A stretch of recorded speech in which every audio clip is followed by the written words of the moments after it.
woken up in Pompeii, a bustling Roman city in the shadow of the majestic Mount Vesuvius. It's the year 79 AD, and the date is October 24th. The air carries a pleasant crispness of autumn, and the streets are already coming alive with activity, as the sun begins to paint the eastern sky with hues of gold and amber. The good news is you're in one of the most vibrant cities in the Roman Empire, a place where culture, commerce and leisure blend together in a colourful tapestry of daily life. The bad news? Well, today isn't going to end quite as peacefully as its beginning. You find yourself in a modest but comfortable domus, a Roman house near the centre of the city. The home belongs to a middle-class merchant family, and as you step into the atrium, the central courtyard of the house, you notice the morning light streaming through the compluvium, an opening in the roof that allows sunshine and rainwater to enter. Below it sits the impluvium, a shallow pool that collects rainwater for household use. The early morning is surprisingly peaceful, but there's already movement in the house. Slaves are bustling about, preparing for the day ahead. One is sweeping the mosaic floor with careful, practiced strokes, while another is filling clay lamps with olive oil for later use. You can smell freshly baked bread coming from the culina, the kitchen, where a cook is preparing the morning meal. The paterfamilias, the head of the household, a middle-aged man named Marcus Lucretius, emerges from his cubiculum, his sleeping chamber. He's dressed in a simple tunic, as he hasn't yet donned his toga for public appearances. He nods to the slaves and makes his way to a small shrine in the corner of the atrium.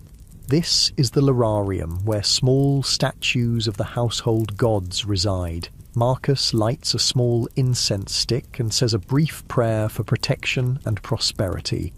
Another day of opportunity, he murmurs, unaware that his prayers for protection will be tested more severely than he could possibly imagine before the sun sets. You follow Marcus as he takes his morning meal in the triclinium, the dining room. Breakfast is simple: some bread, cheese, a few olives, and watered-down wine. Romans don't make a big fuss about breakfast, saving their appetites for the main meal later in the day. As Marcus eats, his wife Livia joins him, along with their 2 children, Quintus, a boy of 15, and Julia, a girl of 12. The family exchanges pleasantries, discussing plans for the day. Quintus will accompany his father to the forum to learn the family business, while Julia will stay with her mother to practice weaving and household management. The tremors kept me awake again last night, Livia mentions casually, breaking off a piece of bread. That's the 4th night this week. Marcus shrugs, seemingly unconcerned. The mountain always grumbles. Remember the big quake 17 years ago? We rebuilt then and life continued. These small tremors are nothing to worry about. If only he knew. You step outside with Marcus and Quintus as they leave for the forum. The streets of Pompeii are already teeming with life. The city has awoken, and its pulse is strong and steady. Shopkeepers are opening their establishments, pushing back wooden shutters to reveal counters laden with goods. Street vendors call out, advertising fresh produce, hot food, and various wares. The streets themselves are fascinating to modernise. Large stepping stones cross the roadways at regular intervals, allowing pedestrians to cross without stepping into the street, which often contained animal waste and garbage. Wheeled traffic, mostly carts pulled by mules or oxen, has to navigate around these stones, their wheels fitting into the worn grooves between them. You notice the careful planning of the city with its grid-like street layout. Pompeii is remarkably advanced, with an efficient water system bringing fresh water to public fountains located throughout the city. You pass one such fountain where people are gathering with clay jugs to collect their daily water, chatting and exchanging the latest gossip. "Did you feel the earth move again last night?" one woman asks another. "Yes, but my husband slept right through it," the other replies with a laugh. "He says Vesuvius is just reminding us who's in charge." The mundane conversation continues as they fill their water vessels, completely unaware of what the mountain truly has in store for them today. Marcus and Quintus make their way to the Forum, the beating heart of Pompeii. This large open plaza is surrounded by the most important buildings in the city, temples, government offices, and the basilica where legal matters are handled. The Forum is already bustling with activity. Merchants haggle with customers, politicians discuss matters of state, and ordinary citizens go about their business or simply enjoy the social atmosphere. Above it all looms Mount Vesuvius, its conical peak a constant presence in the lives of Pompeii's inhabitants. For generations, the volcano has been dormant, its fertile slopes covered with vineyards producing some of the finest wines in the empire. The people have grown comfortable in its shadow, never imagining the destructive power that lies dormant within. As the morning progresses, you follow various citizens through their daily routines, getting glimpses into different aspects of Pompeian life. A wealthy patrician woman visits the baths with her female slaves, partaking in the Roman bathing ritual, moving from the tepidarium, warm room, to the caldarium, hot room, and finally to the frigidarium, cold room. The baths are more than just places of hygiene. They're social centres, where women gossip, discuss politics, and forge business connections. "I've commissioned a new fresco for my garden wall," the patrician woman tells her companion as they relax in the tepidarium. "The artist is charging an absolute fortune, but my husband just made a killing in the wine trade, so let him complain." Elsewhere, you observe a group of men in a thermopolium, a kind of fast food establishment. These popular eateries feature L-shaped counters with large earthenware jars called dolia embedded in them, containing hot food and drink. The men stand at the counter enjoying a quick meal of fish stew and bread, washing it down with wine. The thermopolium owner chats with his customers, discussing the upcoming gladiatorial games scheduled for the following week. On the walls, vibrant frescoes depict various food items, advertising the specialties of the house. "My cousin is fighting in the games," one patron boasts. "He's been training for months, says he'll dedicate his victory to Venus, the patron goddess of Pompeii." As midday approaches, more people fill the streets. Children play games with nuts and small stones, while stray dogs weave between pedestrians, hoping for scraps. The sounds of commerce, conversation and life fill the air, hammering from carpenter shops, the calls of vendors, laughter from taverns, and the occasional braying of a donkey. You return to the Forum where Marcus is conducting business, trading in textiles imported from the eastern provinces of the empire. Quintus watches and learns, occasionally running errands for his father or delivering messages to business associates. The boy is eager and bright, clearly hoping to take over the family business one day. It's close to the 6th hour, around noon by our modern reckoning, when the first sign of trouble appears. A slight tremor runs through the ground, causing cups to rattle on tables and hangings to sway from walls. Most people barely react. Minor earthquakes are common in the region, but this one is followed by another, slightly stronger.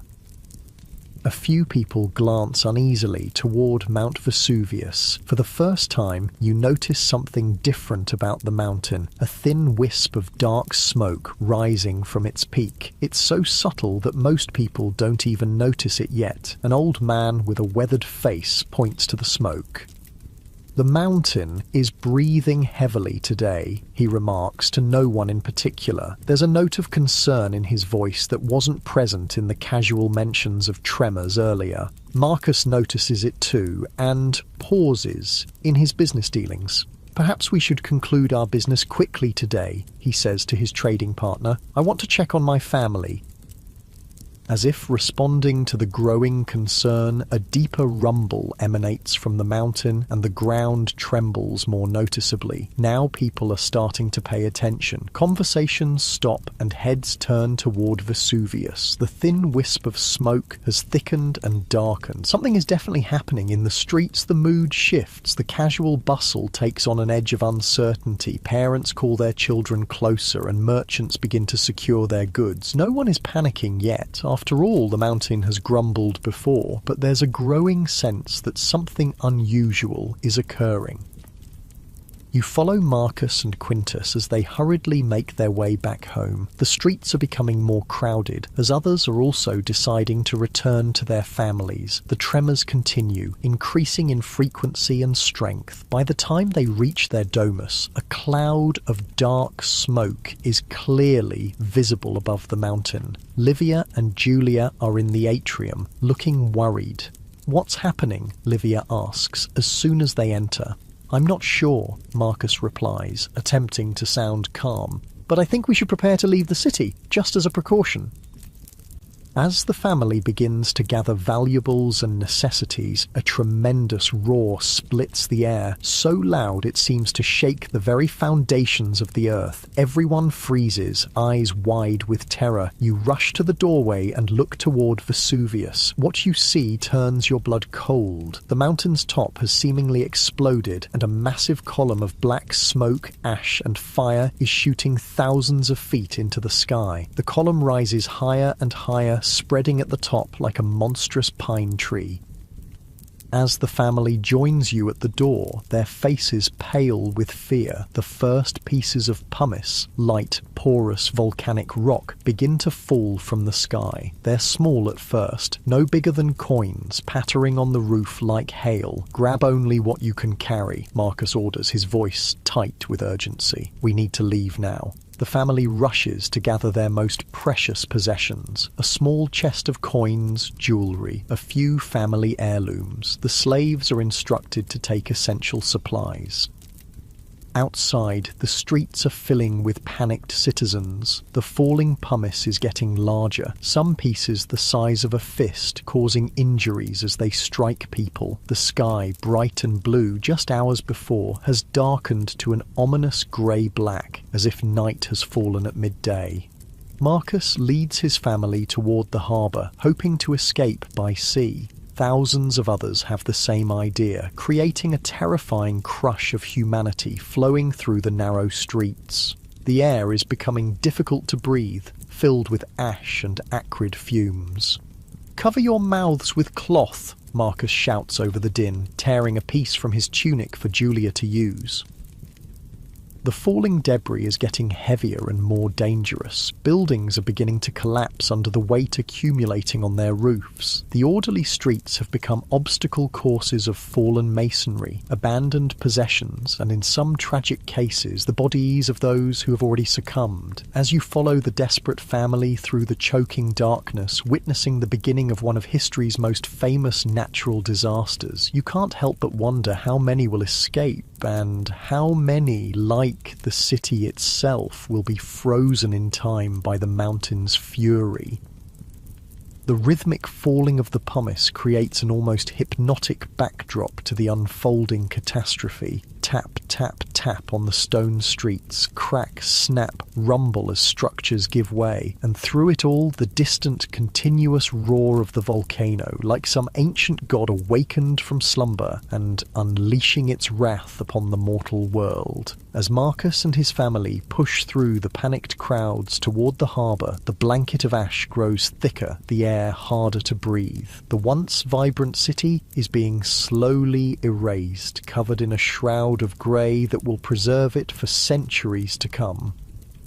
And as we leave the Lucretius family fighting for their lives in the growing darkness, we're reminded of how quickly our world can change, how the ordinary day that began with breakfast and business can transform into a desperate struggle for survival. The people of Pompeii woke that morning never imagining they would become a time capsule for future generations, their final moments preserved in ash, their daily lives frozen at the moment when Vesuvius reclaimed the land in its shadow. The gentle patter of pumice continues, like a soft rain that gradually builds in intensity. The family huddles closer together, their faces etched with fear yet determined to survive. The harbour is still far, and the path grows more treacherous with each passing moment. But they press on, step by difficult step, into a future none of them could have imagined when they greeted the morning sun. the Lucretius family pushes forward through streets that grow more unrecognizable by the minute. The elegant city of Pompeii, with its orderly grid of streets and beautiful buildings, is transforming into a grey wasteland. Ash coats everything like a winter snowfall, but this is no gentle snowscape. This powder burns the lungs and stings the eyes. "Stay close," Marcus shouts over his shoulder, gripping Quintus by one hand and Livia by the other. Julia clutches her mother's hand, her young face a mask of terror, partially hidden by the cloth covering her mouth and nose. Behind them follow two household slaves carrying bundles of essential supplies. The falling pumice has become a constant danger, the pieces growing larger. Some are now the size of small fruits, and they fall with enough force to cause serious injury. All around them, people are covering their heads with pillows, wooden boards, or anything else they can find to protect themselves from the bombardment. A man stumbles past, blood streaming from a wound on his forehead where a chunk of pumice struck him. "The harbour is chaos," he warns before continuing his flight in another direction. "Better to head for the hills." Marcus hesitates, uncertainty clouding his face. The family has been making for the harbour, hoping to escape by sea, but now doubt creeps in. Is that still the best option? He looks around at the frightened faces of his family, their expressions barely visible in the unnatural twilight that has descended upon the city. "What should we do, Father?" Quintus asks, his voice steady despite the fear evident in his eyes. At 15, he's trying hard to show courage, to be the man he's been raised to become. Before Marcus can answer, a tremendous crash sounds nearby as the roof of a shop collapses under the weight of accumulated pumice and ash. The ground shudders again. Another earthquake, one of dozens that have rippled through the city since the eruption began. "We continue to the harbour," Marcus decides firmly. "At least there, we have a chance of getting away from the mountain." The family presses on through streets that grow increasingly difficult to navigate. The ash is now ankle-deep in places, like treading through soft sand. Buildings that have stood for generations are beginning to fail, their roofs caving in, walls cracking from the repeated tremors and the weight bearing down on them. You follow close behind the family, witnessing their struggle and that of countless others around them. The city's population flows like panicked rivers through the streets, some toward the harbour, others toward the gates leading inland. In the growing darkness, faces appear and disappear, etched with terror, desperation, and in some cases, a strange resignation. Near the Temple of Apollo, you spot an elderly priest standing defiantly in the open forum, arms raised to the blackened sky. "Appease the gods," he cries to anyone who will listen. "Make offerings, pray for mercy." A few frightened citizens have gathered around him, kneeling in the ash, lips moving in desperate prayers. As you watch, a large piece of pumice strikes the old priest on the shoulder, sending him sprawling. His followers help him to his feet, and they retreat into the relative safety of the temple. Through the thickening apocalyptic haze, you catch glimpses of different scenes playing out across the city. A young mother wraps her infant in layers of cloth to protect it from the falling debris, then continues her flight with the baby cradled against her chest.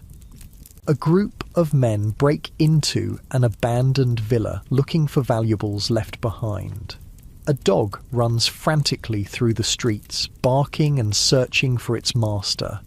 At the House of the Faun, one of the largest and most luxurious homes in Pompeii, you see the wealthy owner directing his numerous slaves to carry chests of valuables. "Quickly," he shouts, "to my ships! I have vessels waiting at the harbour."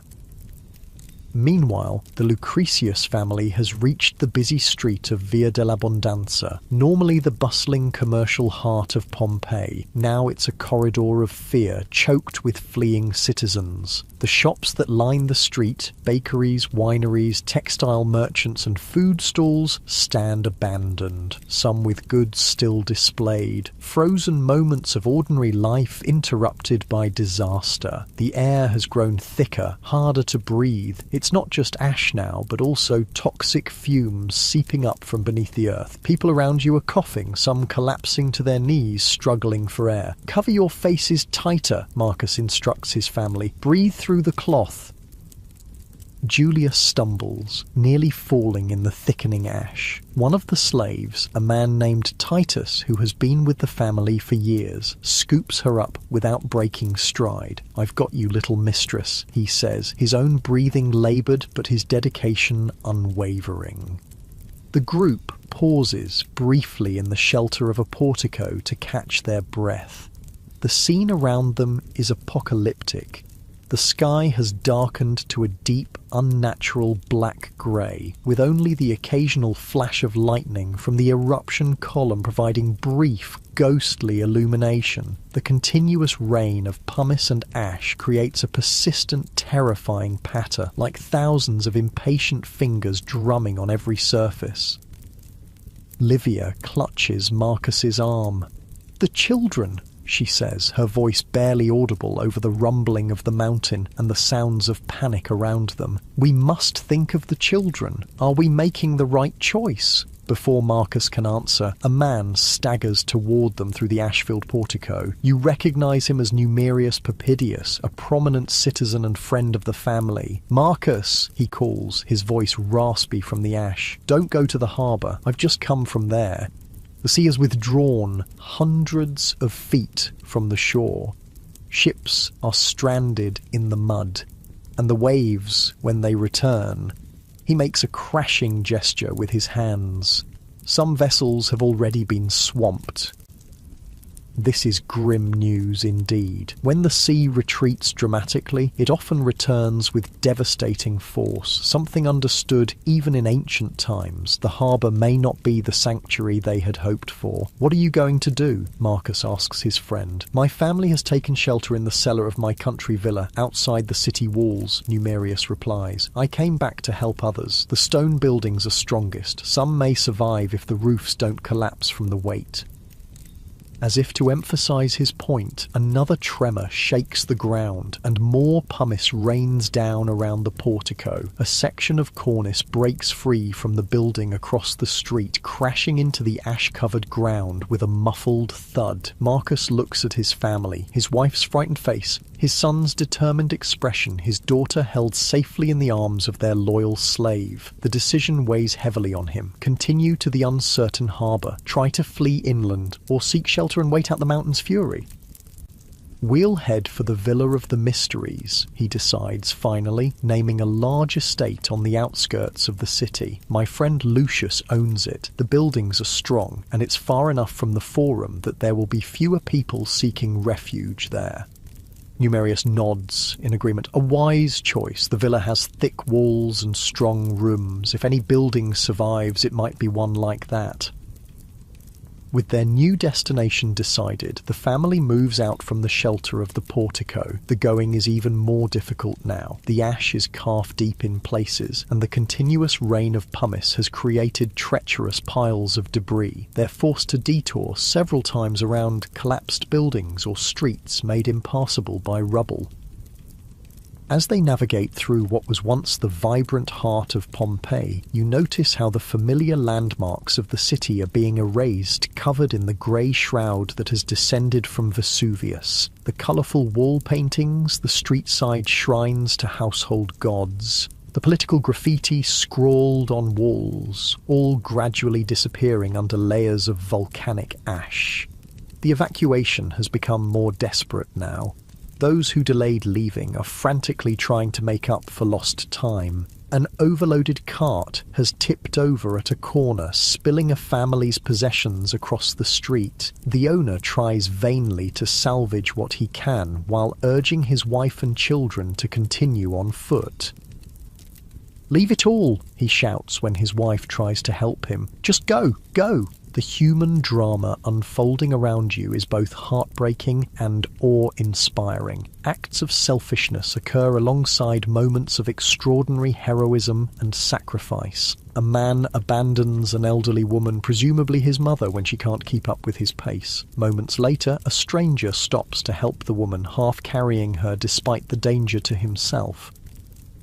Through it all, Mount Vesuvius continues its assault. The roaring has not diminished. If anything, it has grown louder, a constant reminder of the unstoppable natural force being unleashed. The eruption column rises miles into the sky, spreading outward at its peak to form what modern volcanologists would call a pine tree shape, wide at the top, narrowing to the trunk-like column rising from the volcano's crater. As the Lucretius family makes its way toward the northwestern edge of the city, heading for the Villa of the Mysteries, the nature of the eruption begins to change. The continuous rain of pumice and ash is bad enough, but something far worse is brewing.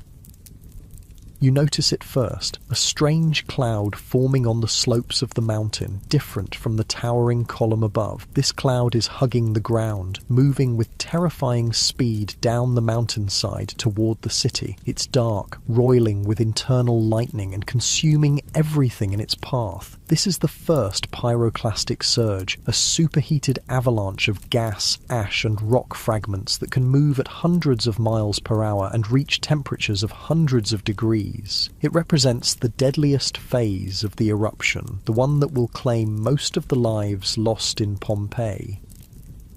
No one in the ancient world had names for these phenomena or understood the science behind them. All the Pompeians know is that something new and terrifying is approaching, something even more dangerous than what they've experienced so far. Look at that! Quintus points toward the mountain, his young face pale with terror. The ground-hugging cloud is moving with impossible speed, swallowing the countryside between the volcano and the city. Those who fled inland earlier may already be engulfed. "Run!" Marcus shouts, grabbing Julia from Titus and pushing his family forward with renewed urgency. "We must reach the villa now!" The family's pace increases to a desperate sprint, their feet slipping and sliding in the ash. All around them, others who have spotted the approaching cloud are also running, a mass exodus driven by pure survival instinct. The Villa of the Mysteries lies just ahead, its red walls barely visible through the ash-filled air, named for the remarkable frescoes inside depicting mysterious ritual ceremonies. The villa is one of the grandest private homes in the area, situated just outside the Herculaneum Gate on the northwestern edge of the city. They aren't the only ones seeking shelter there. Dozens of people are already huddled inside the villa's peristyle, the columned garden at the centre of the house. Some are residents of the villa, others are refugees like the Lucretius family. The owner, Lucius Istasidius, a wealthy merchant and old friend of Marcus, greets them with grim relief. "Thank the gods you made it," he says, embracing Marcus briefly. "We've been taking in as many as we can." The peristyle would normally be a place of beauty and tranquility, with its elegant columns surrounding a garden filled with flowers, statues, and a central fountain. Now it's a haven of desperate last resort, crowded with frightened people watching the sky growing ever darker outside. "The cloud from the mountain," Marcus begins, trying to catch his breath. "It's coming this way." "I know," Lucius interrupts, his face grave. "We've been watching it. That's why I've instructed everyone to move to the inner rooms, away from the atrium and any entrances. The deeper rooms without windows may offer more protection." As they speak, a woman rushes into the peristyle from the direction of the atrium. "It's coming!" she screams. The black cloud is at the walls. Panic erupts among the refugees. People begin to push toward the inner doorways, trying to reach the windowless rooms at the centre of the villa. In the crush, families are separated, children cry out for parents, and the elderly struggle to keep their footing. "Stay together!" Marcus shouts to his family, forming a human chain with their hands linked tightly. "Don't let go!"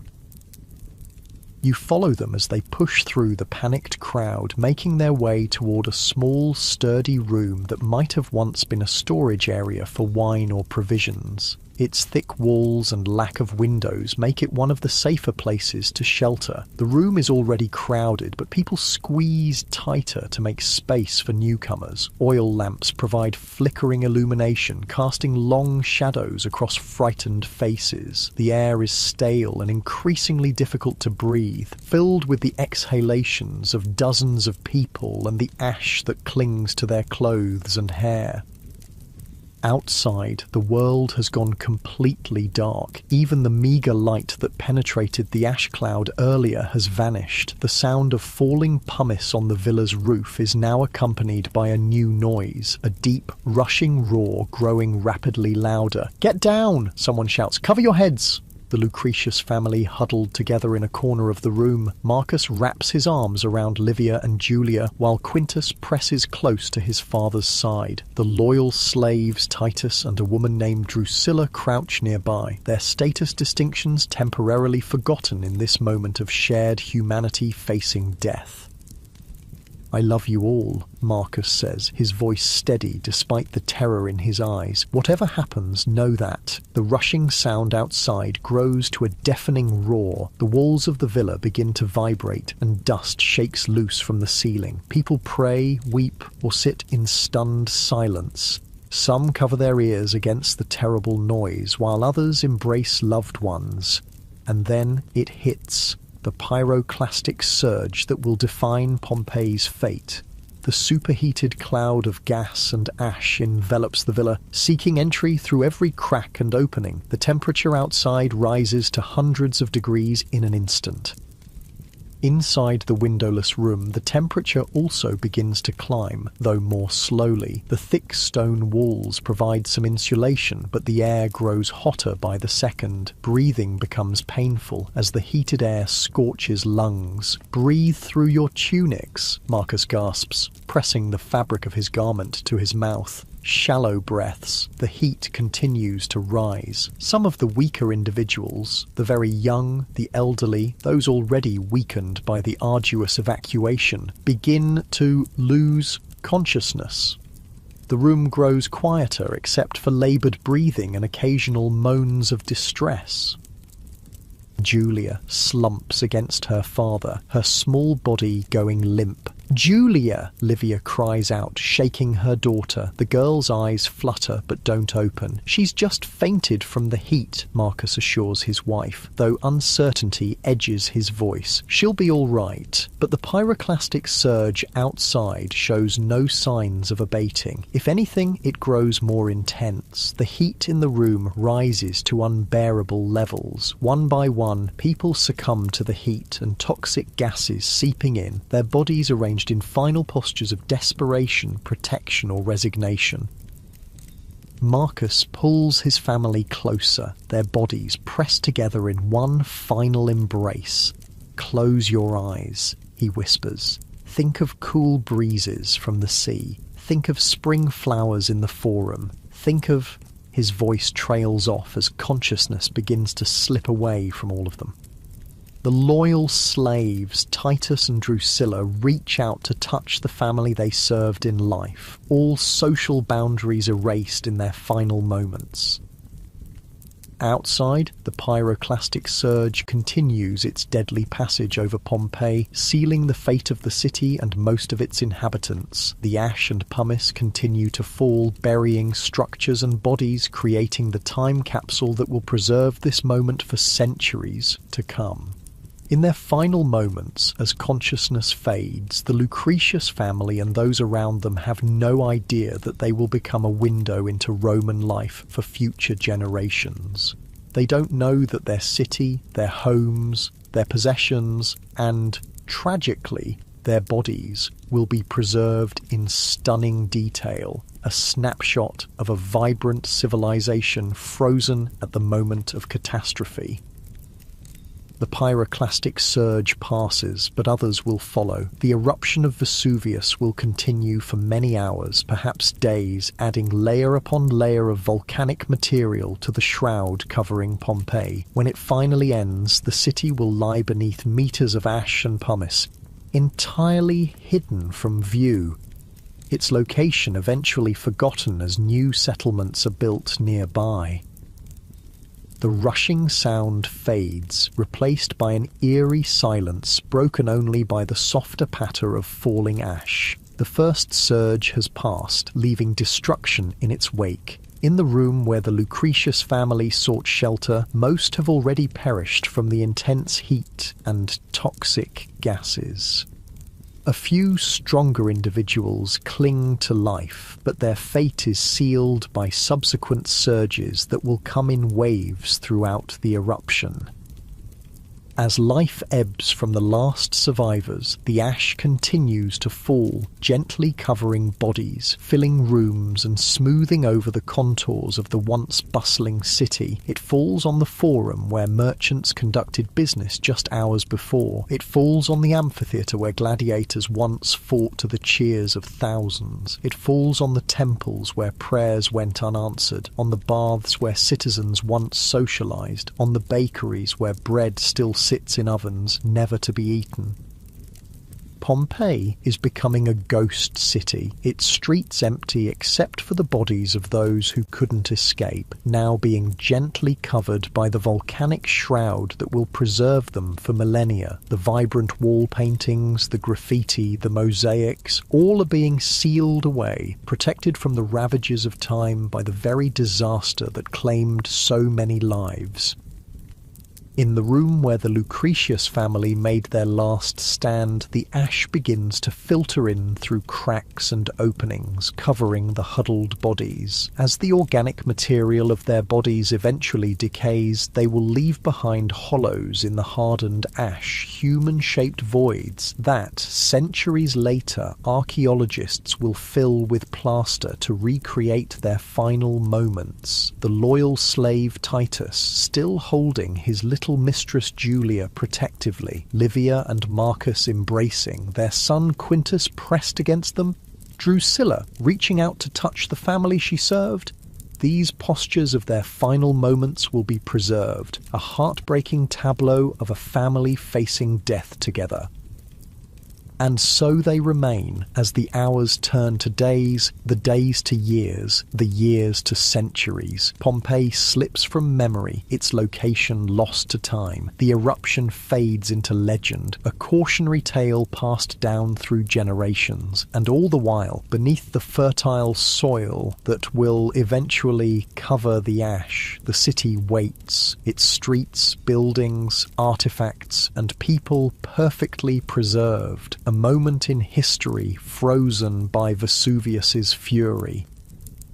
The gentle rhythm of falling ash continues like a lullaby to the dead city. Layer upon layer, it builds up, creating the time capsule that will eventually reveal so much about Roman life. The mountain has reclaimed what stood in its shadow, and in doing so has paradoxically ensured that Pompeii and its people will never truly be forgotten. As the last ash settles and the mountain finally grows quiet, Pompeii enters a long sleep, waiting for the day, centuries in the future, when it will be rediscovered, and its story, including that of the Lucretius family, will finally be told.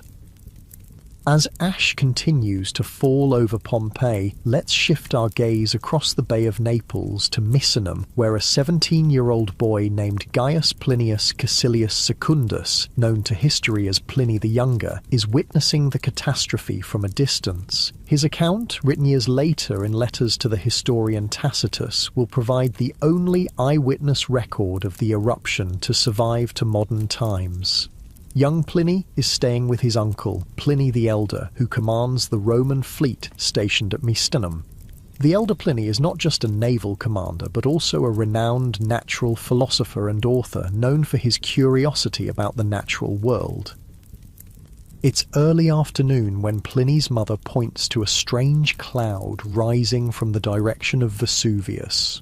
"Look," she says, gesturing toward the horizon. "What kind of cloud is that?" Pliny and his uncle step outside to observe the phenomenon. What they see is extraordinary. A cloud shaped unlike any they have ever witnessed before. Later, Pliny the Younger will describe it in his letter to Tacitus as resembling a pine tree more than any other tree. Like a very tall trunk, it rose high into the sky and then split into branches. This pine tree shape, a tall column spreading out at the top, is now recognized by volcanologists as the classic form of a Plinian eruption, named, fittingly enough, after Pliny the Elder, who was about to sail toward it. For a time, uncle and nephew simply observe the unusual cloud with scientific curiosity. They don't yet understand the danger it represents to the communities at the foot of the mountain, but as they watch, the cloud grows larger and darker, its true nature becoming more apparent. Messages begin to arrive from terrified friends living near the volcano, pleading for rescue. Pliny the Elder, driven by both his duty as naval commander and his scientific curiosity, decides to launch rescue ships to help evacuate people from the coastline nearest the eruption. "I'm going to get closer to understand this phenomenon," he tells his nephew, "and to help those in danger." Young Pliny asks to accompany his uncle, but the elder Pliny refuses. "Stay with your mother," he insists. "Continue your studies." This decision will save the younger Pliny's life and ensure that an account of the disaster survives for future generations.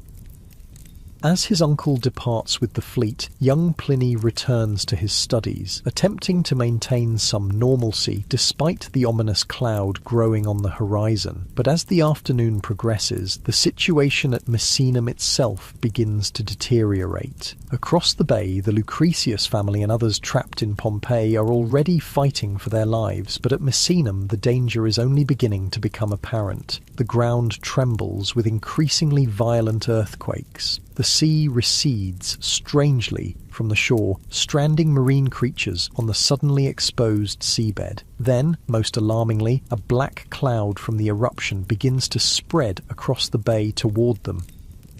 "We must leave the house," Pliny's mother urges, as buildings around them begin to shake dangerously. It isn't safe to stay indoors. They join a stream of frightened citizens, heading away from the shoreline and the approaching cloud. The sky darkens to pitch black, though it's still daytime. Pliny will later write that it was not the dark of a moonless night, but as if the lamp had been put out in a closed room. Ash begins to fall, then pumice stones. People tie pillows to their heads for protection, the same desperate measure being taken in Pompeii. In the darkness, parents lose children and friends lose each other. Cries of people searching for loved ones mix with prayers and lamentations. "Mother," young Pliny says, taking her hand firmly, "whatever happens, we stay together." Through the terrifying night, they wait out the disaster, not knowing if they'll live to see morning or if his uncle will return from his rescue mission. He won't. Pliny the Elder will die on the shores near Stabiae, likely overcome by toxic fumes while trying to help those fleeing by sea.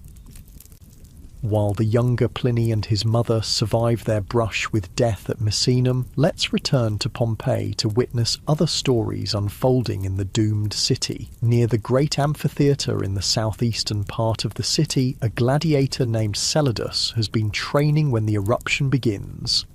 Known as the man the girls sigh for, according to graffiti found on Pompeii's walls, Celadus is a popular fighter, a Thracian-style gladiator who has won numerous bouts.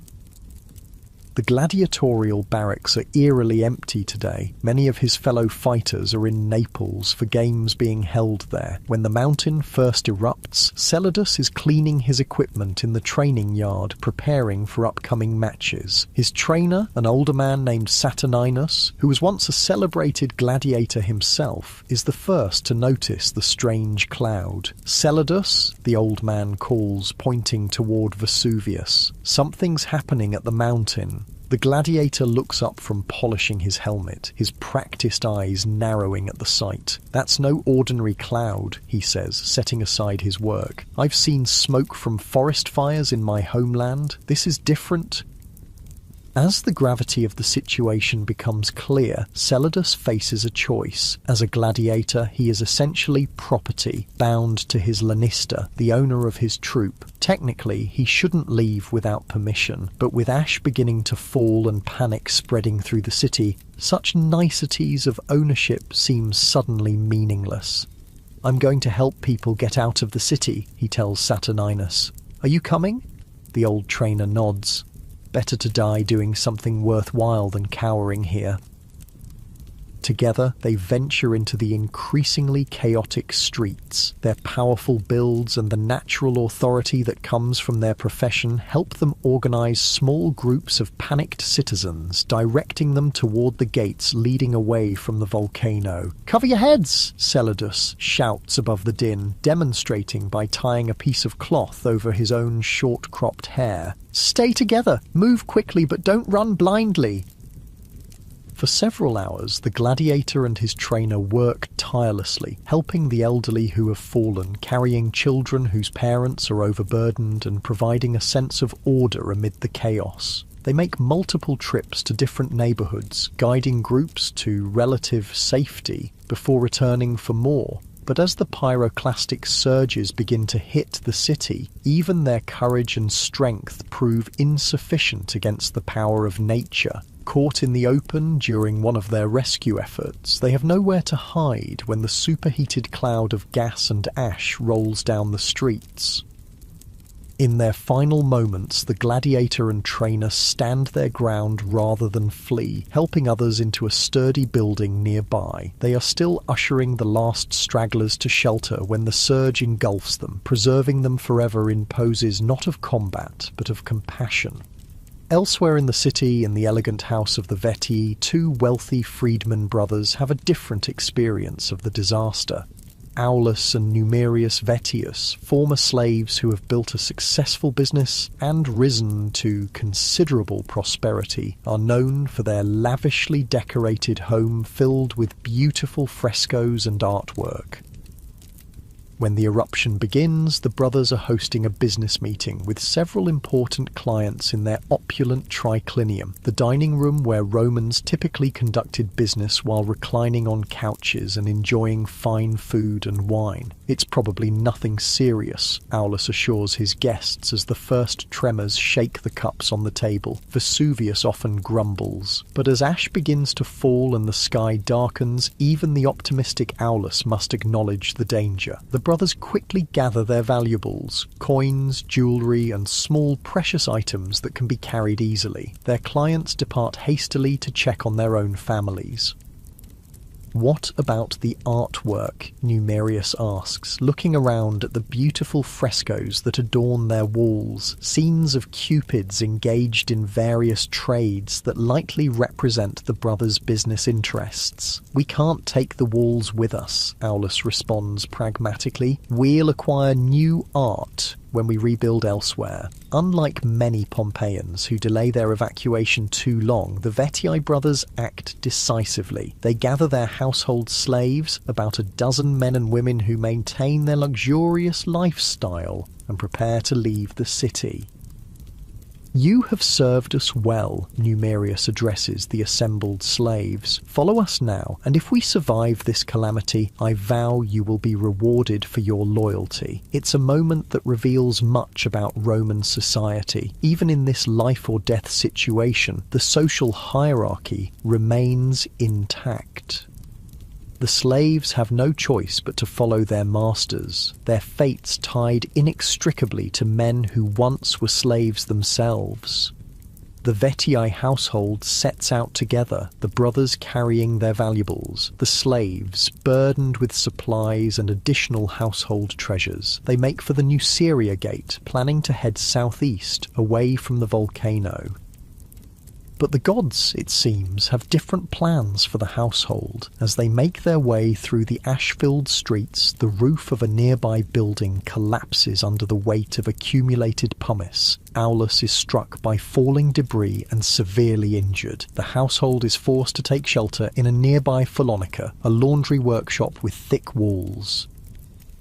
There, as Numerius tends to his brother's wounds, the first pyroclastic surge finds them. The intense heat passes through the building despite its sturdy construction. Masters and slaves perish together, their bodies eventually creating the hollow impressions in the ash that future archaeologists will discover and preserve with plaster casts. Their final tableau reveals much about human relationships in their society. Numerius cradling his injured brother, slaves gathered around, one woman holding a child. In death, the barriers between them seem less significant than the shared humanity of their final moments. Let's turn our attention now to one of the most unique features of Pompeii's destruction, the preservation of the mundane, everyday aspects of Roman life, frozen in time by the disaster. In a modest thermopolium, an ancient fast food establishment, on the corner of the Via dell'Abbondanza and the Vicolo di Eumachia, the proprietor Vetutius Placidus is reluctant to abandon his livelihood when the eruption begins. As others flee past his shop, he continues to serve hot food and drinks from the large earthenware jars embedded in his L-shaped counter.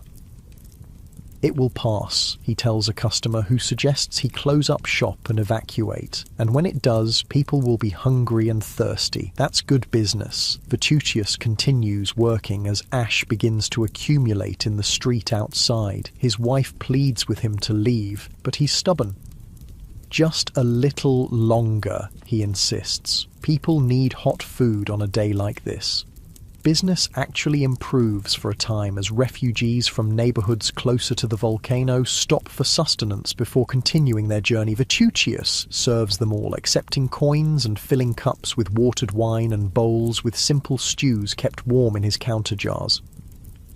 But as conditions worsen and fewer customers appear, even Vetutius must acknowledge the danger. He finally begins closing his shop, securing what valuables he can in a small chest, the day's earnings and some family jewellery. His wife has already packed a bundle of clothes and household necessities. They are about to leave when several people rush into the thermopolium seeking shelter from the increasingly heavy fall of pumice. Among them is a pregnant woman, clearly exhausted and struggling to continue. Please more, she gasps. "I need to rest just for a moment." Vetutius's wife, Astia, helps the woman to a bench. "Of course," she says, glaring at her husband to silence any objection. "Sit here, catch your breath."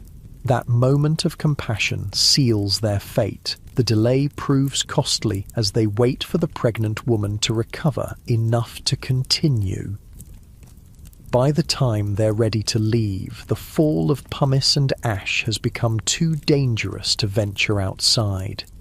They are forced to remain in the thermopolium, hoping the sturdy building will protect them. When archaeologists excavate this site centuries later, they will find their bodies in the back room of the shop, along with the shop's strongbox containing 683 coins. That day's earnings never spent. The pregnant woman will be among them, her unborn child forever unborn. Their story, the reluctant shopkeeper, his compassionate wife, the exhausted mother-to-be, represents the thousands of individual tragedies that make up the larger disaster. Each person caught in the eruption had plans, hopes, and a future they imagined, all cut short by the mountain's fury. As night falls on the first day of the eruption, most of those who managed to escape have already fled. Those who remain in Pompeii are primarily those who delayed too long or sought shelter rather than evacuation. The pyroclastic surges that sweep through the city throughout the evening claim most of these lives. By morning on October 25th, many parts of Pompeii lie under several feet of ash and pumice. Buildings have collapsed, streets are impassable, and most of the population has either escaped or perished. But the mountain is not yet finished with the city. Throughout this second day, additional surges sweep down from Vesuvius, some reaching as far as Misenum, where Pliny the Younger continues to wait out the disaster. These surges add more layers to the burial of Pompeii, Herculaneum, and other settlements around the volcano's base. One of the most remarkable aspects of the disaster is how different areas are affected in different ways. Pompeii, lying to the southeast of the volcano, is primarily buried in pumice and ash that falls from the sky.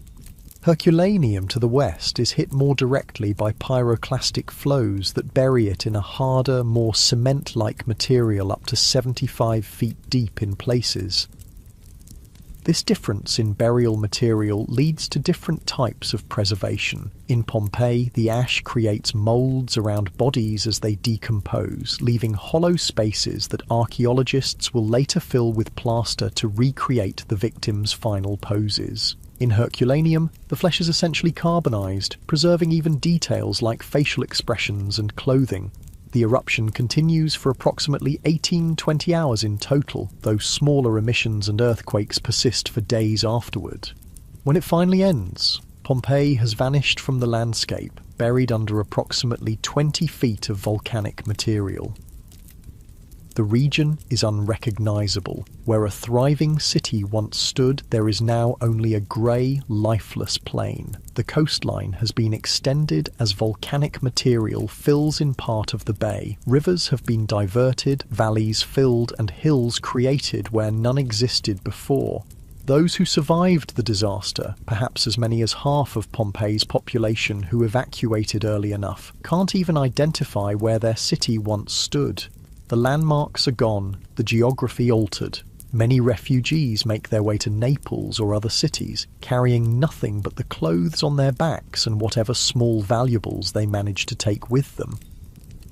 Emperor Titus, who has been ruling for just 2 months when the disaster occurs, orders relief efforts for the region. He appoints a committee of senators to organize aid and even contributes funds from his personal treasury to help the refugees. He will later visit the area himself to assess the damage. But Pompeii is not rebuilt. Unlike other Roman cities destroyed by disaster and then restored, Pompeii and Herculaneum are abandoned entirely. The layer of volcanic material covering them is simply too deep, the destruction too complete to make reconstruction practical.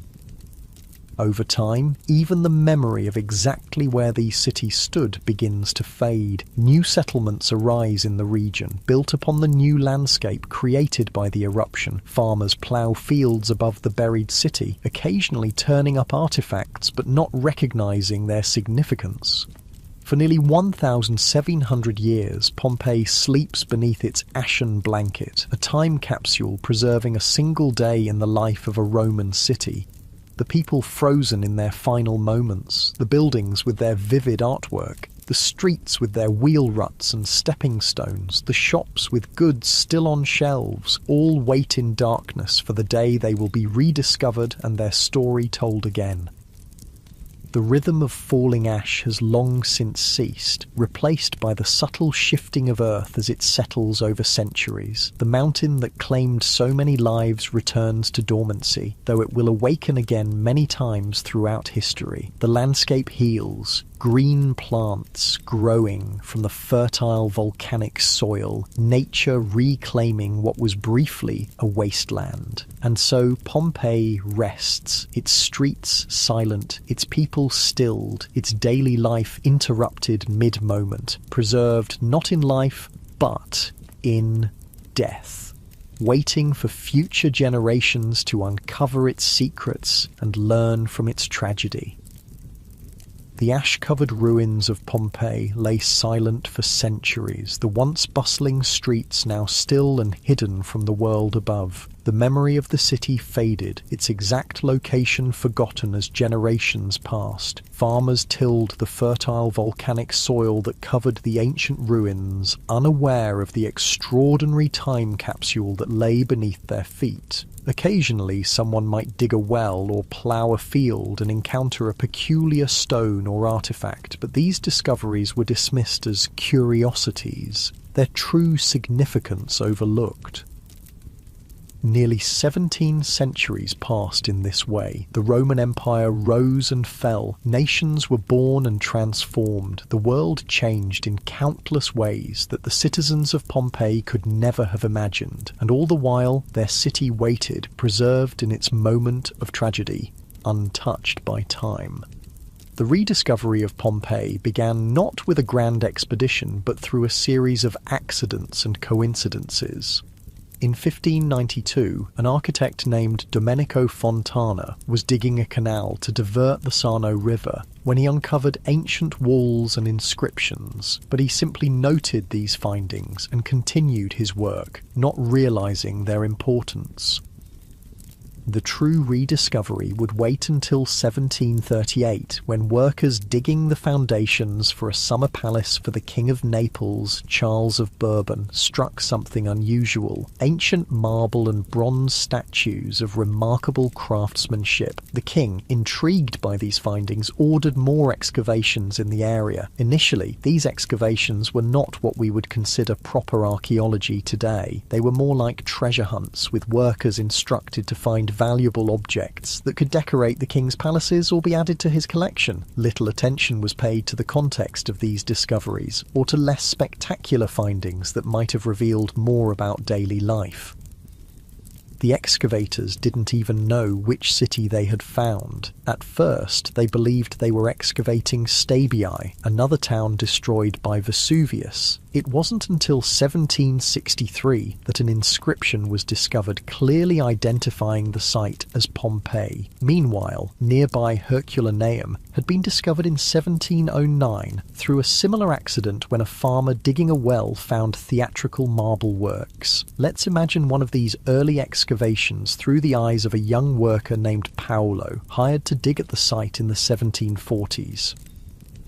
Paolo wipes sweat from his brow as he carefully scrapes away at the compacted ash with his trowel. He's been working at the excavation site for 3 months now, one of dozens of labourers employed by the king to uncover whatever treasures might lie beneath the ground at the foot of Mount Vesuvius. "Careful with that," barks the overseer, a stern man named Alcubierre who supervises the dig on behalf of the king. "Anything valuable you damage comes out of your pay." Paolo nods and continues his work more cautiously. Yesterday, they uncovered part of what appears to be a large building with columns. Today, they're clearing the interior, and Paolo has been assigned to excavate what seems to be a room with colourful paintings on the walls. As he scrapes away more ash, something catches his eye, a glint of metal. His heart quickens. Finding valuable objects means a bonus, and his family could certainly use the extra money. Carefully, he exposes more of the object, revealing an exquisitely crafted bronze lamp in the shape of a shoe. "I found something, sir," he calls to the overseer, who hurries over with several other officials.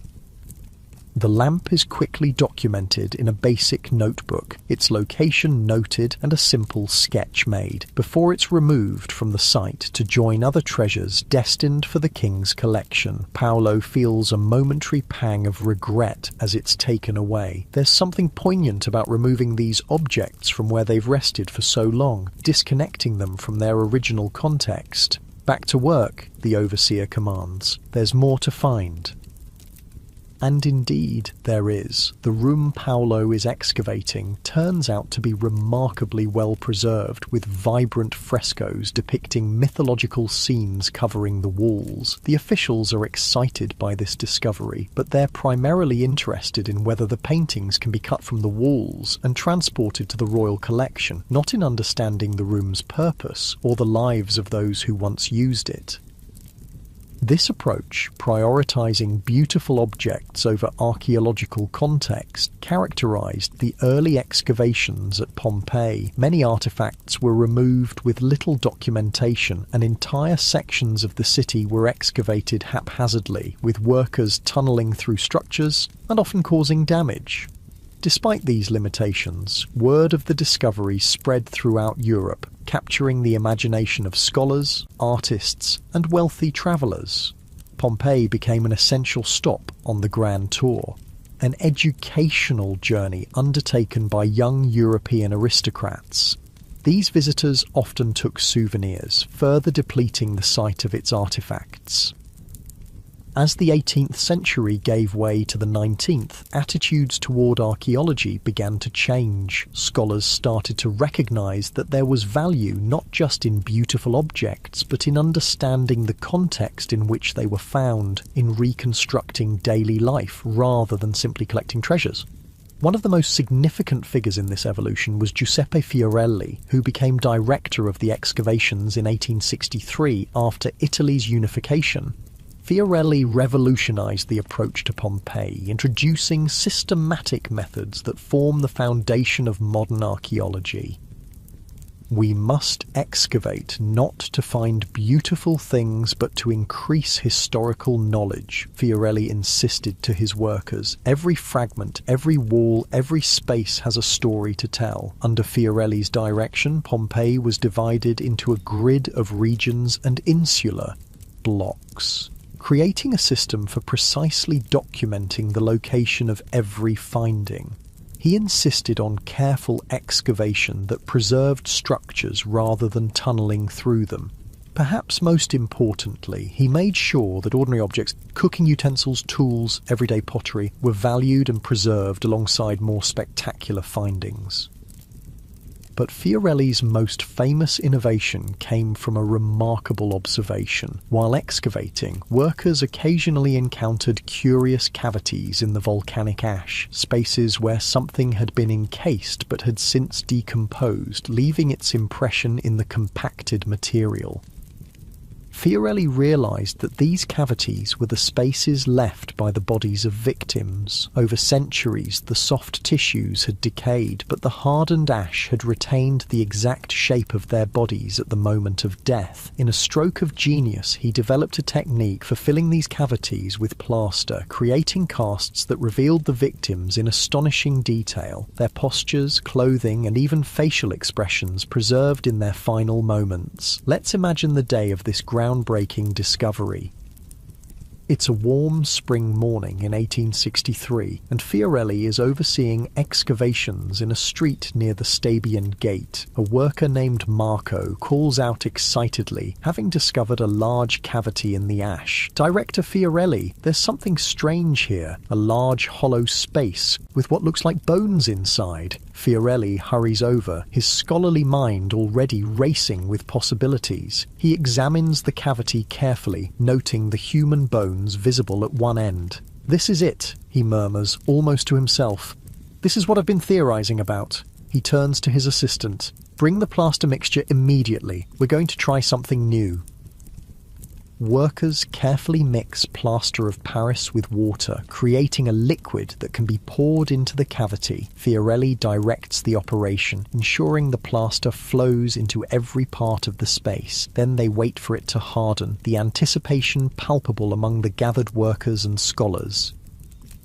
The next day, they carefully chip away the surrounding ash to reveal what the plaster has captured, and the result is breathtaking. There, rendered in perfect detail, is the form of a person caught in their final moment. It's a man lying on his back, his hands raised in a futile attempt to protect himself from the deadly pyroclastic surge. The plaster has captured every detail, the folds of his clothing, his strapped sandals, even the agonized expression on his face. "Remarkable," whispers one of the scholars present. "It's as if we're looking at him across the centuries at the very moment of his death." Fiorelli nods solemnly.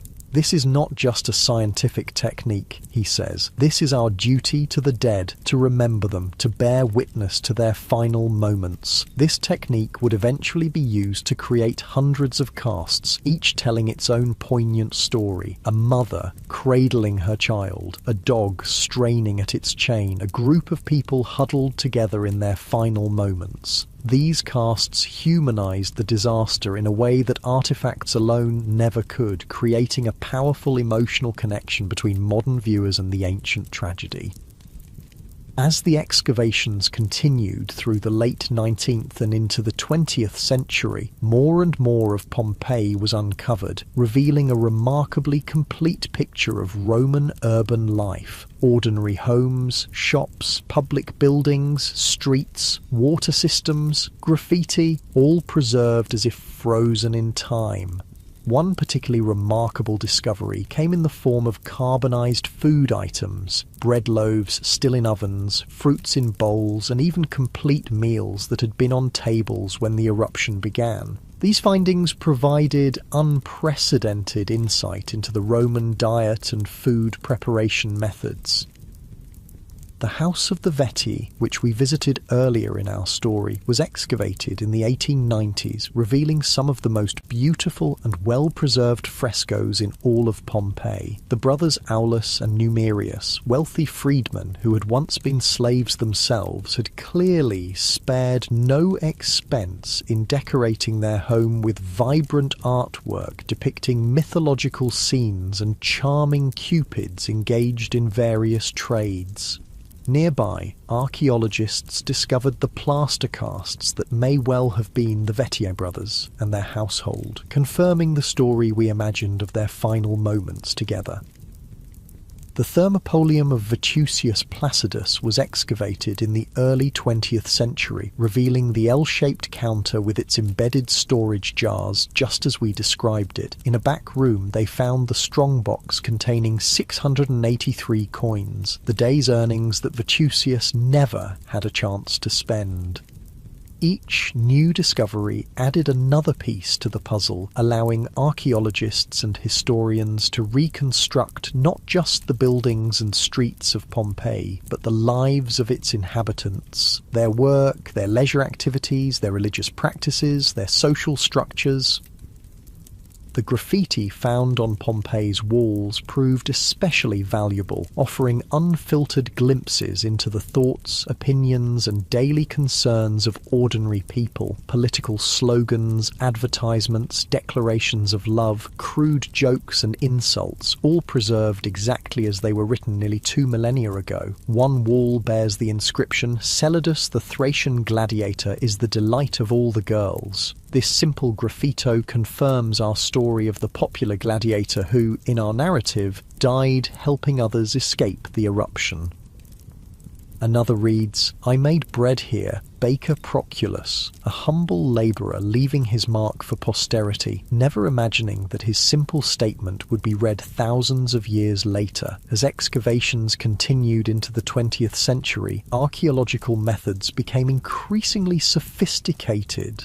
Scientists from various disciplines, volcanology, anthropology, paleobotany and others, began to collaborate, each bringing their expertise to bear on understanding different aspects of Pompeii and its destruction. In the 1980s and 1990s, archaeologists began using more advanced techniques to examine the human remains found at Pompeii. By analysing bones, they could determine details about diet, health conditions, and even occupations. Dental analysis revealed surprisingly good oral health among many Pompeians, likely due to their low-sugar diet and the natural fluoride in the local water. More recently, DNA analysis has offered new insights into the population of Pompeii, revealing a genetic diversity that reflects the cosmopolitan nature of the Roman Empire. People from throughout the Mediterranean world and beyond lived and worked in this busy commercial centre. Perhaps most significantly, modern volcanologists have been able to study the eruption of Vesuvius in unprecedented detail, reconstructing the sequence of events that unfolded on that fateful October day in 79 AD. Their findings largely confirm the timeline we've described in our story. The initial column of ash and pumice, followed by pyroclastic surges that were responsible for most of the deaths in Pompeii and Herculaneum. Today, about 2/3 of ancient Pompeii has been excavated, with about 1/3 still buried beneath volcanic material. This unexcavated portion is now intentionally left buried by archaeologists, preserved for future generations with better techniques and technologies. It's a recognition that excavation is, by its nature, destructive. Once a site is dug up, some context is inevitably lost, even with the most careful methods. The excavated portions of Pompeii face their own preservation challenges. Exposure to the elements, rain, wind, sunlight, and temperature fluctuations causes deterioration of the ancient structures and artworks. Modern pollution and the vibrations from millions of tourist footsteps add to the stress on these fragile remains. In 2010, one of Pompeii's most famous buildings, the Schola Armaturarum, House of the Gladiators, collapsed after heavy rainfall, highlighting the ongoing risk to these irreplaceable archaeological treasures. This incident led to increased international attention and funding for conservation efforts at the site. Today, a team of archaeologists, conservators, architects and other specialists works continuously to preserve what has been excavated while continuing to study and learn from the site. New technologies, from ground-penetrating radar to 3D scanning, allow them to document the city in unprecedented detail and to monitor subtle changes that might indicate structural problems. Let's imagine a modern archaeological team at work in Pompeii. Dr. Elena Rossi carefully brushes dust from a newly uncovered mosaic floor in what appears to be a wealthy home in Pompeii's Region 9. Unlike the early excavators, who might have simply noted the mosaic's beauty before moving on, Dr. Rossi and her team document everything meticulously. A colleague photographs the mosaic from multiple angles, while another uses a specialized scanner to create a detailed 3D model. Nearby, a botanical archaeologist carefully collects samples from the garden soil for analysis, hoping to identify what plants grew here 2 millennia ago.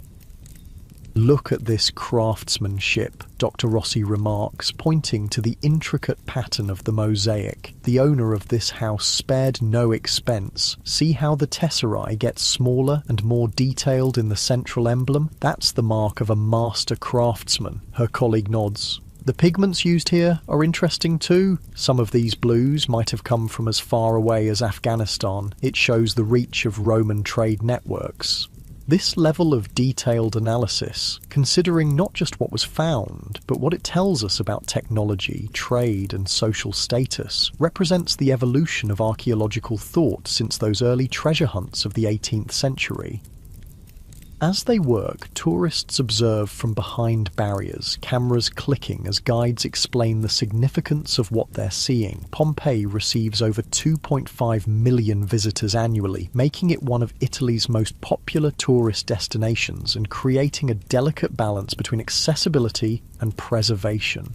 One of the most poignant aspects of Pompeii for modern visitors is the connection they feel to the ancient Romans who once walked these streets. The wheel ruts worn into the stone paving, the graffiti scratched onto walls, the counters of thermopolia worn smooth by thousands of leaning elbows. These tangible traces of everyday life create a bridge across the centuries. When they see the plaster casts of victims, a child curled up in fear, a dog contorted in its final struggles, a couple embracing as death approached, modern visitors often find themselves deeply moved. These are not merely archaeological specimens, but fellow human beings caught in a moment of terror and tragedy that transcends time. Archaeological work at Pompeii continues to this day, with new discoveries regularly adding to our understanding. In 2020, archaeologists uncovered a remarkably well-preserved thermopolium complete with decorated food containers, the remains of duck, goat, pig and fish, and frescoes advertising the establishment's offerings. It was as if the shop had been closed only yesterday rather than nearly 2,000 years ago. This ongoing work ensures that Pompeii remains not a static monument to the past, but a living laboratory where our understanding continually evolves. Each generation of archaeologists brings new questions, new techniques, and new perspectives to this extraordinary site. As night falls over the excavated ruins of Pompeii, the modern city lights twinkle in the distance, and Mount Vesuvius stands silhouetted against the darkening sky, a constant reminder of the natural force that both destroyed and preserved this ancient city. The volcano has erupted many times since 79 AD, most recently in 1944, and volcanologists consider it one of the most dangerous volcanoes in the world due to the large population living nearby.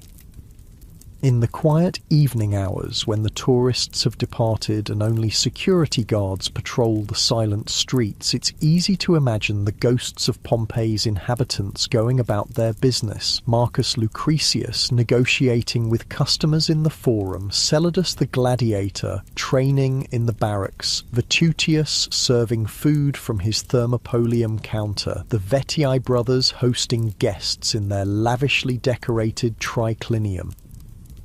Their city, frozen in time by disaster, now serves as an unparalleled window into the ancient world, a reminder of both the fragility of human life and the enduring nature of human civilization. The story of Pompeii, its vibrant life, its sudden destruction, its long sleep beneath the ash, and its gradual awakening through archaeology, continues to captivate us, connecting us to our shared human past across the vast expanse of time.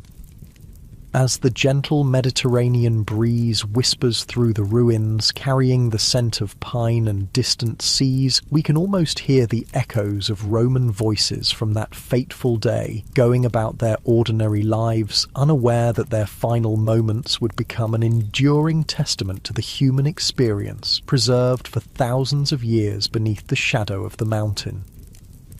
The soft moonlight illuminates the ancient stones, casting gentle shadows across the forum where citizens once gathered, the temples where they prayed, and the homes where they lived, loved, and eventually met their end. In this peaceful night scene, so different from the chaos of the eruption, Pompeii continues its silent but eloquent testimony to the lives that were lived and lost here. Ordinary people whose extraordinary preservation allows us to reach across time and recognize our common humanity. The morning sun casts long shadows across Pompeii's ancient streets, illuminating the weathered stones that have witnessed the passage of countless centuries. Modern researchers arrive at the archaeological site equipped with technology that would seem like magic to the Romans who once walked these paths. Today's scientists are continuing a journey of discovery that began with those first excavations, but with tools and methods that grow more sophisticated with each passing year. Dr. Sophia Martinez adjusts her augmented reality headset as she walks through the house of the tragic poet, a well-preserved Pompeian home famous for its cave canem, beware of the dog mosaic at the entrance. The headset overlays digital reconstructions on the existing ruins, allowing her to see the house as it might have appeared on that fateful day in 79 AD. The vibrant wall paintings restored to their original colours, furniture placed in rooms now empty, and even animated figures moving through the spaces, based on archaeological evidence of how Romans used their homes. It's extraordinary, she tells her research assistant, who's documenting their observations. With this technology, we can test theories about daily life that were impossible to explore before. Look at how the light would have entered this atrium at different times of day. It completely changes our understanding of how these spaces functioned. Nearby, another team is using ground-penetrating radar to map structures still buried beneath the volcanic material. Unlike earlier generations who had to excavate to discover what lay beneath, these scientists can create detailed images of buried buildings without disturbing a single stone, preserving them for future researchers with even better techniques.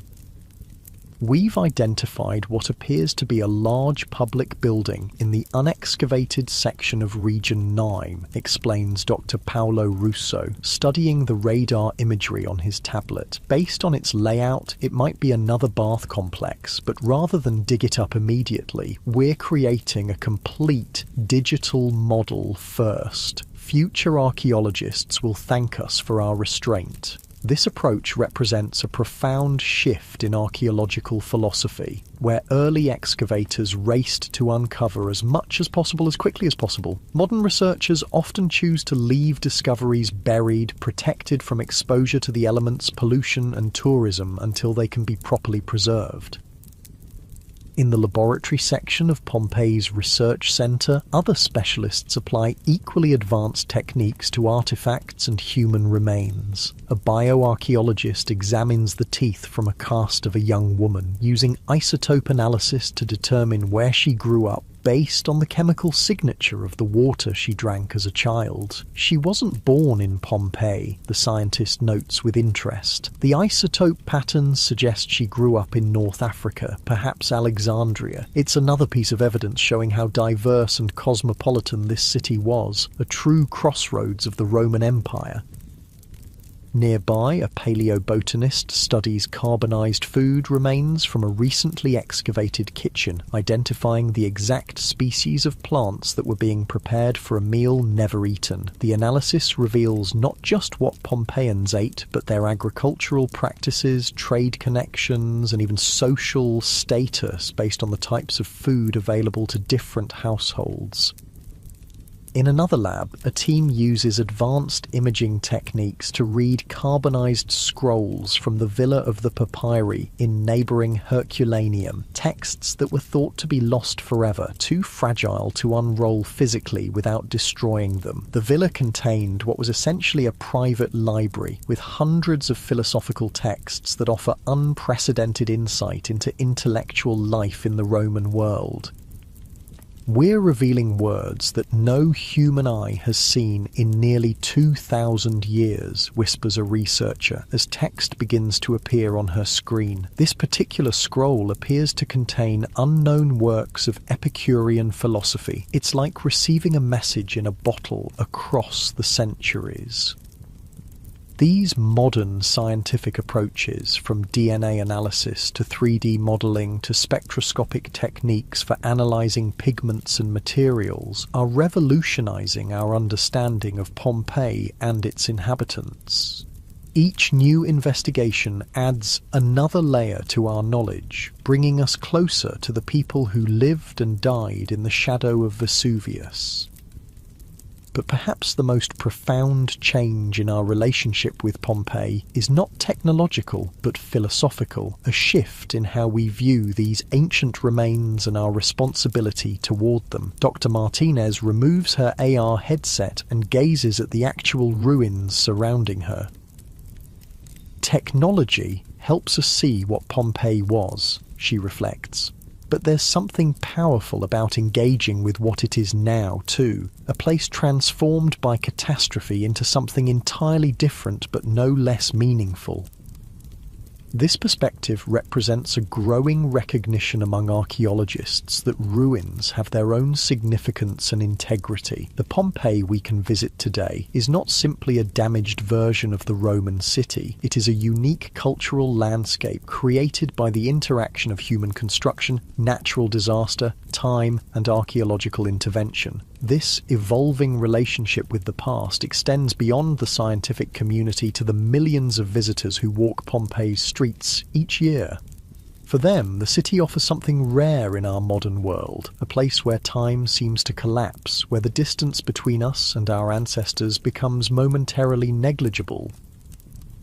Let's follow one such visitor, Emma, a college student from Chicago. As she experiences Pompeii for the first time, Emma stands in the Forum, the vast open plaza that once served as Pompeii's civic centre. Her audio guide describes the buildings that once surrounded this space. The basilica, where legal matters were settled, the temples where citizens worshipped, the market where they traded goods. But Emma finds herself less interested in the architecture than in the smaller details that connect her to individual lives. She pauses to examine graffiti scratched into a wall, election endorsements, personal messages, even complaints about unfair treatment. Marcus Cyrenius Vatia for a deal, a good man, the poor man's friend, reads one political slogan. Emma smiles, thinking how little political advertising has changed in 2 millennia. Moving through the city, she steps into a thermopolium, an ancient fast food establishment with its counters still intact. She can easily imagine weary shoppers stopping for a quick meal, workers grabbing lunch during a busy day, friends meeting for drinks and conversation. Not so different from how she and her friends might meet at a cafe between classes. It's when she reaches the Garden of the Fugitives that the human tragedy of Pompeii truly strikes her. Here, in a glass-covered area, are the plaster casts of 13 people who sought refuge from the eruption in a garden surrounded by walls. They lie as they fell.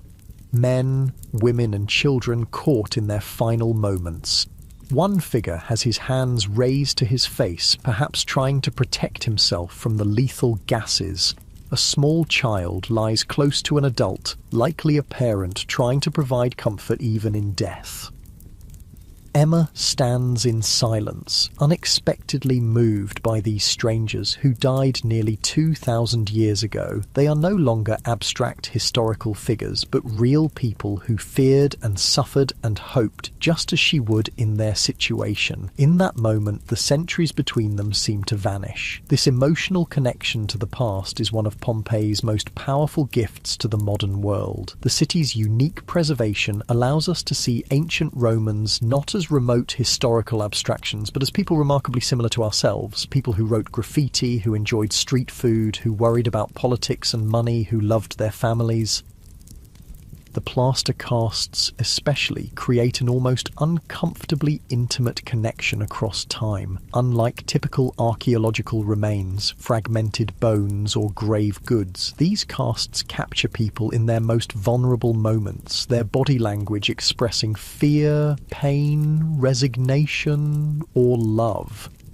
They remind us that beneath the differences of culture, language, and time lies a shared humanity and a common mortality. This recognition has profound implications for how we understand both the past and ourselves. It challenges the comfortable notion that ancient peoples were fundamentally different from us, that we have progressed beyond them in all meaningful ways. The people of Pompeii had different technologies and social structures, certainly, but their essential experiences, their joys and sorrows, their daily routines and special occasions, their relationships and aspirations resonate strongly with our own. As Emma continues her visit, she notices a small shrine in what was once someone's home, a lararium where a family would have made daily offerings to household gods and ancestors. The painted figures are still visible, protecting this space for nearly 2 millennia after the family they watched over perished. She reflects on how the Pompeians understood their place in the world, their relationship to gods, to nature, to time itself. They lived in a society that viewed time as cyclical rather than linear, that saw natural disasters as expressions of divine displeasure rather than geological processes. Yet their responses to danger, the instinct to protect loved ones, to carry valuables, to seek shelter, were entirely recognizable. Pompeii also offers sobering parallels to our modern relationship with natural hazards. The Pompeians built their beautiful city in the shadow of a volcano, either unaware of or undeterred by the risk it posed. They ignored warning signs, the earthquakes that preceded the eruption, the initial phases of the eruption itself, until it was too late for many to escape. How different is this from our modern cities built on fault lines or in hurricane zones? How often do we, like the Pompeians, convince ourselves that the danger isn't imminent, that we'll have time to react when necessary? The disaster at Pompeii wasn't simply a product of ancient ignorance. It reflects patterns of human behaviour and psychology that persist to this day. As the sun begins to set over Pompeii, casting a golden glow across the ancient stones, Emma finds herself at the edge of the excavated city, looking out over the areas still buried beneath volcanic ash. She wonders what secrets remain hidden there, what stories are yet to be told. This, too, is one of Pompeii's gifts, the recognition that our knowledge is always incomplete, that there is always more to discover. The city was buried suddenly, but its unveiling has been gradual, spanning centuries and continuing into our own time. Each generation uncovers not just more of the physical city, but new ways of understanding it, new questions to ask of the evidence. The sun dips lower, and the first evening stars appear above Mount Vesuvius. The volcano stands as it has for millennia, a quiet sentinel now, but a reminder of nature's capacity for both creation and destruction. The fertile soil that makes this region so agriculturally productive is itself a product of volcanic activity. The disaster that destroyed Pompeii also preserved it, creating the extraordinary time capsule that continues to educate and move us. As visitors leave the archaeological park for the evening, a profound quiet settles over the ancient streets. In this stillness, it's easier to sense the echoes of those who walked here before, the sandaled feet on stone, the voices in now extinct Latin dialects, the everyday sounds of a city pulsing with life until the moment when nature intervened. What lessons should we take from Pompeii? Perhaps the most fundamental is a deeper appreciation for the fragility and preciousness of human life and achievement. The Pompeians built a sophisticated, beautiful city with advanced engineering, artistic masterpieces, complex social systems, only to have it erased in hours. Their story reminds us that all human creations exist in a delicate balance with natural forces beyond our control. Yet there is hope in this story too. The very existence of Pompeii as we know it today, preserved, studied, visited, appreciated, suggests that something of us may endure beyond our individual lives or even the civilizations we build. The Pompeians could never have imagined that their ordinary lives would fascinate people 2,000 years in the future, that their homes and possessions and bodies would be treated with reverence by cultures they couldn't envision. In this way, Pompeii speaks to our human desire for remembrance, for some form of immortality. The marks we leave, whether grand monuments or simple graffiti, may speak to future generations in ways we cannot predict. The plaster cast of a person whose name is lost to history may move a visitor from a distant future more deeply than the most elaborate tomb of an emperor. As night fully descends on Pompeii, the ancient city rests in darkness as it did for centuries beneath its blanket of ash. But it no longer rests in obscurity. Its streets have been walked again, its stories told anew, its people remembered. What was lost has been, in some measure, found. What was silenced speaks again. The cycle of day and night continues, as it has since long before Pompeii was built and will continue long after our own civilizations have transformed into something unrecognizable to us. The rhythm of human life, birth and death, creation and destruction, forgetting and remembering, plays out against the backdrop of geological time, where the lifespan of cities and empires is but a moment.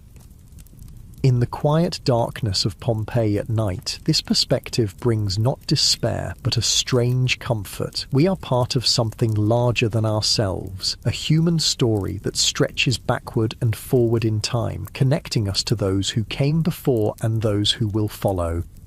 The Pompeians were not so different from us, and perhaps those who study our remains in some distant future will find the same to be true. Tomorrow, the sun will rise again over Pompeii. Archaeologists will continue their careful work of preservation and discovery. Visitors will walk the ancient streets, forming their own connections to the past. And perhaps somewhere, a child will hear the story of the city frozen in time and be inspired to become an archaeologist, historian, or storyteller, continuing the chain of remembrance that keeps Pompeii and its people alive in our collective imagination.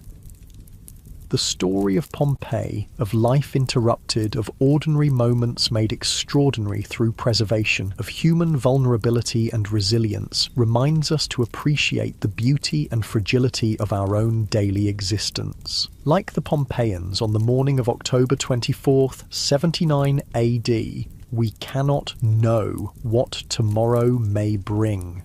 We can only live our days with purpose and meaning, tending our gardens, creating our art, loving our families, building our communities, leaving traces that may, in ways we cannot imagine, speak to the future. As our journey through Pompeii comes to a close, we leave the ancient city to its quiet slumber under the stars. The streets that once echoed with Roman voices now whisper with memories. The homes that once sheltered families now shelter history. The lives that were suddenly cut short have, in a different way, been extended far beyond what their owners could have imagined, teaching us, moving us, connecting us across the vast expanse of time. And as we drift towards sleep ourselves, let's carry with us the gentle reminder that Pompeii offers to appreciate each ordinary day, to recognise our kinship with those who came before us, and to find meaning in the knowledge that though individual lives may be brief, humanity's story continues, linking past, present, and future in an unbroken chain of shared experience.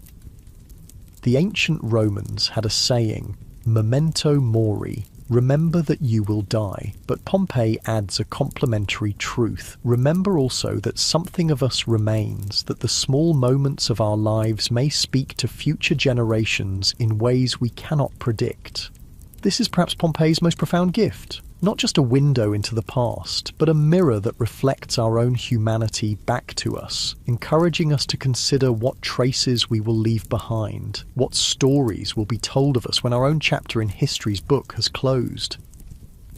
With that thought, we leave Pompeii to the watchful presence of Vesuvius and the gentle light of stars that shone on the city in its prime, witnessed its destruction, and now illuminate its afterlife as one of humanity's most powerful reminders of all that we share across the centuries. Our dreams and fears, our joys and sorrows, our capacity for creation and destruction, and our enduring need to connect with one another across the bridges of time.